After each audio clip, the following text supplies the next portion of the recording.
দেখেন, প্রকৃতপক্ষে আমি যুদ্ধের বিপরীতে অলওয়েজ। আমরা ফেসবুকে অনেকে মজা পাচ্ছি যে যুদ্ধটা হলে একদম ভারতের অস্তিত্ব থাকবে না, কেউ বলছে পাকিস্তানিদের এইবার তো ভাই শেষ। মানে এই যে দুইটা বিভাজন আছে, কিন্তু আপনার মাথায় রাখা উচিত যদি ভারত পাকিস্তান যুদ্ধ হয় এইটার ইফেক্ট বাংলাদেশে শতভাগ পড়বে, বিভিন্ন রকম ঝক্কি ঝামেলা বাংলাদেশের উপর দিয়া যাবে। সো আমি যুদ্ধটার বিপরীতে, কিন্তু যুদ্ধ যদি লাইগাই যায় তাহলে ভারতের কপালে শনি আসবে।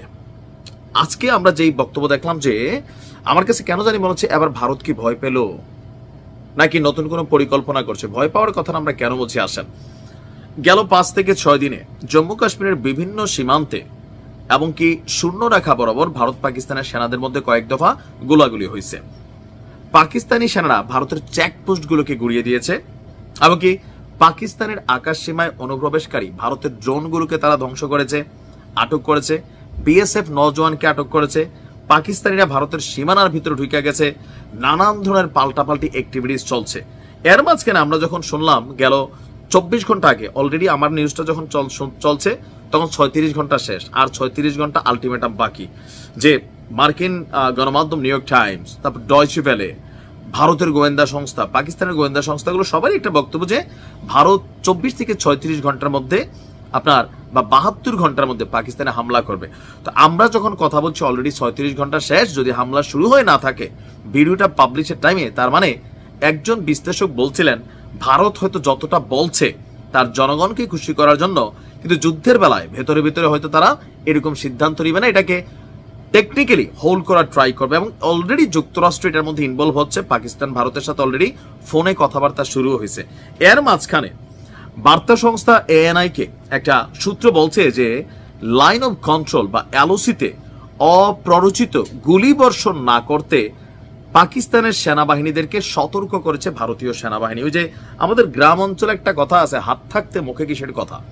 এখন ভারত তো যুদ্ধ করবে, পাকিস্তান বলছে আমরা একটা স্বাধীন তদন্ত করি চীন এবং জাতিসংঘ রাশিয়ার মাধ্যমে।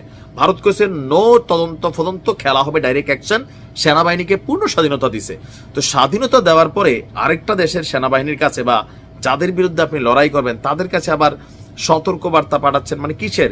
পাকিস্তান ঢুইকা মাইরা যাচ্ছে, গুলি করে খুলি উড়াই ফেলতেছে, চেকপোস্ট ঘুরাই দিচ্ছে, এগুলো তো ভারতীয় গণমাধ্যমেরই বক্তব্য। তো আবার ওই বাহিনীর কাছে আপনারা কিসের সতর্ক বার্তা পাঠান? এটা আমাদের কাছে মনে হচ্ছে যে কোথাও না কোথাও ভারত যুদ্ধটা থেকে স্কিপ করতে চাচ্ছে।